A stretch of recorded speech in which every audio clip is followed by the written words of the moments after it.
ফের হালিশহরে চিটফান্ড দুর্নীতি আত্মঘাতী মালিক, টাকা উদ্ধারের দাবিতে হালিশহর থানার দ্বারস্থ সাধারণ মানুষ। হালিশহর মনসাতলার বাসিন্দা সমীর মোদক কয়েক বছর ধরে বিকাশ ট্যুর অ্যান্ড ট্রাভেলসের নামে সাধারণ মানুষের কাছ থেকে ফান্ড বই করে দেওয়ার নাম করে প্রচুর টাকা তোলে। অবশেষে টাকা শোধ না দিতে পারায় আত্মঘাতী হয় সমীর মোদক। আত্মঘাতীর কথা শুনে চিন্তায় গ্রাহকরা কিভাবে তাদের টাকা উদ্ধার করবে, অবশেষে হালিশহর থানার দ্বারস্থ হলো তারা।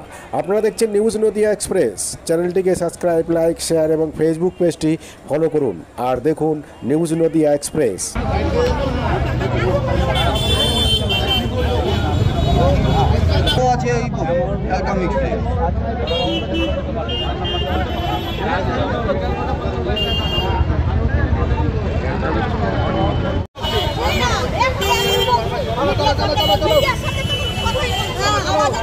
কি হয়েছিল?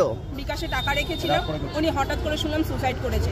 এখন আমাদের 3 বোনের সব ছেলে মেয়েকে যাই হোক মানুষ তো করতে হবে। শ্বশুরবাড়ি থেকে আমাদের চাপ দিচ্ছে, আমাদের টাকা দিতেই হবে। এখান থেকেও বলছে আমরা টাকা দিতে পারবো না। এবার আমরা কি করবো সেই চাইছি বিচার। আমরা হালিশহর থানায় জানিয়েছেন? থানায় জানিয়েছি, দেখা যাক কি করা যায়, কিন্তু এই টাকা আমরা চাই। আমরা আসল চাই। সম্পত্তি আছে বলো? হ্যাঁ, সম্পত্তি আছে, সব আছে, অনেক সম্পত্তি আছে। রেলে চাকরি করতে না, আমরা অনেক দূরে থাকি, সেখান থেকে ডেকে ডেকে এনে আমাদের করিয়েছে। আমরা করতে চাইনি রীতিমতো এই কাজ। আপনার নাম? আমার নাম টুম্পা ঘটক। বলতে আমাদের যে গরিব মানুষ লোকের বাড়িতে কাজ করে খায় এবং যারা জোগালি কাজ করে তাদের আমরা 10 টাকা 20 টাকা করে উনি বই করাতেন। এই মাসিটা দেখো, ইনিও প্রায় 60,000 টাকা ওনার কাছে ফিক্স আছে। আমরা চাইছি যাতে এনাদের টাকাগুলো ফিরিয়ে দেওয়া হোক।